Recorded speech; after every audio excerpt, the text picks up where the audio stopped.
नमस्ते। आपका अरविंद गणेश दामले चैनल में स्वागत है। मैं अरविंद दामले आपके सामने प्रस्तुत कर रहा हूँ मेरी ही कुछ रचनाएं। ये है इन रचनाओं का 698वां भाग। पहली दो हैं मराठी में और बाद में एक है हिंदी में। आपको ये रचनाएं पसंद आएँ तो मेरे अरविंद गणेश दामले चैनल को सब्सक्राइब करें, लाइक करें, शेयर करें और बेल आइकॉन दबाना ना भूलें। तो पहली जो है मराठी में वो ऐसी है, जगण्यासाठी पैसे मिळवणं खूप महत्त्वाचं असतं, पण आपण जर फक्त तेच करत राहिलो तर प्रत्यक्षात जगणं घडतच नसतं. जगण्यासाठी पैसे मिळवणं खूप महत्त्वाचं असतं, पण आपण जर फक्त तेच करत राहिलो तर प्रत्यक्षात जगणं घडतच नसतं.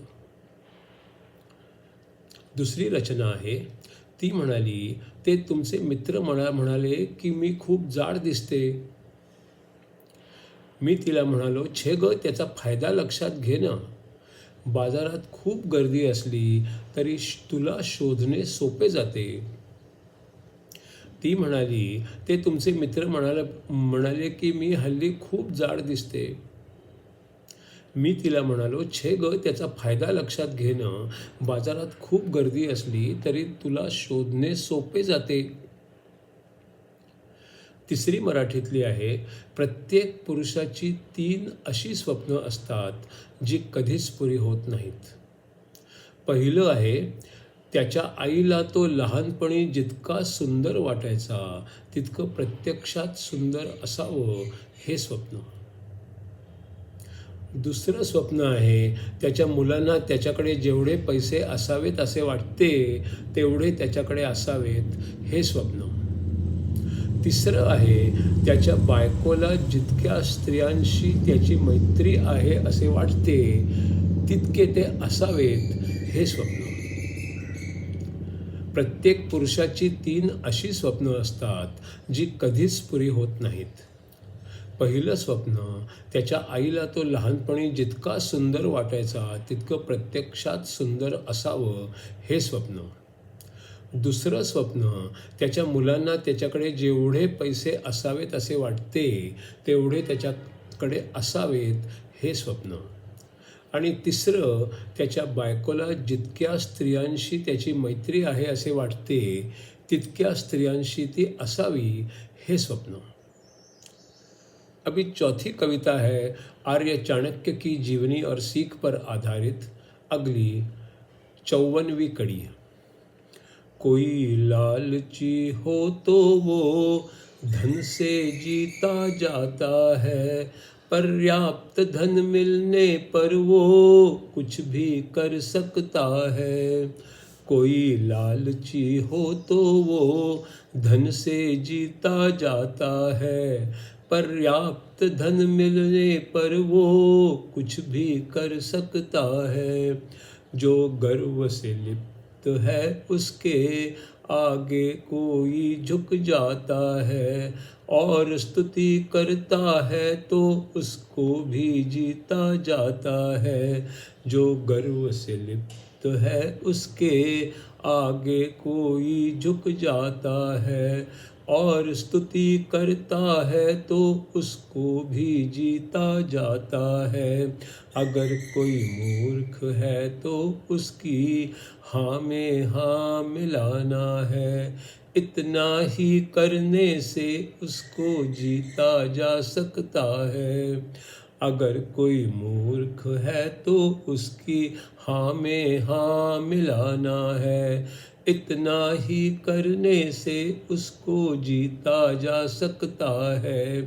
स्तुति सुनना ही उसके लिए मायने रखता है, वो स्तुति सुनने के लिए कुछ भी कर सकता है। स्तुति सुनना ही उसके लिए मायने रखता है, वो स्तुति सुनने के लिए कुछ भी कर सकता है। जो ज्ञानी धनवान होता उसके भाट वहीं होते हैं।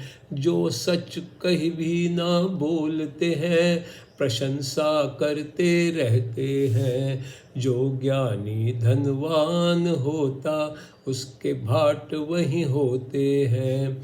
वो सच कभी ना बोलते हैं, प्रशंसा करते रहते हैं। जो सच का प्रशंसक होता है, उससे सच ही बोलना है। सच बोलने से ही उसको जीता जा सकता है। जो सच का प्रशंसक होता है, उससे सच ही बोलना है। सच बोलने से ही उसको जीता जा सकता है। बुरा राज्य और दुर्जन प्रजा, ऐसों का जो राजा है, उसका राजा ना होना ही राजा होने से अच्छा है। बुरा राज्य और दुर्जन प्रजा, ऐसों का जो राजा है, उसका राजा ना होना ही राजा होने से अच्छा है। दुर्जन दोस्त दुर्जन की संगत, दोनों का नतीजा बुरा ही है। ऐसी संगत ना होना ही संगत होने से अच्छा है। दुर्जन दोस्त दुर्जन की संगत, दोनों का नतीजा बुरा ही है। ऐसी संगत ना होना ही संगत होने से अच्छा है। मूर्ख और बुरे शिष्य अगर गुरु के कोई हैं, उनके होने से तो अच्छा ना होना ही होता है। मूर्ख और बुरे शिष्य अगर गुरु के कोई हैं, उनके होने से तो अच्छा ना होना ही होता है। चरित्रहीन बुरी पत्नी अगर किसी की होती है, ऐसी पत्नी ना होना ही होने से अच्छा होता है। चरित्रहीन बुरी पत्नी अगर किसी की होती है, ऐसी पत्नी ना होना ही होने से अच्छा होता है।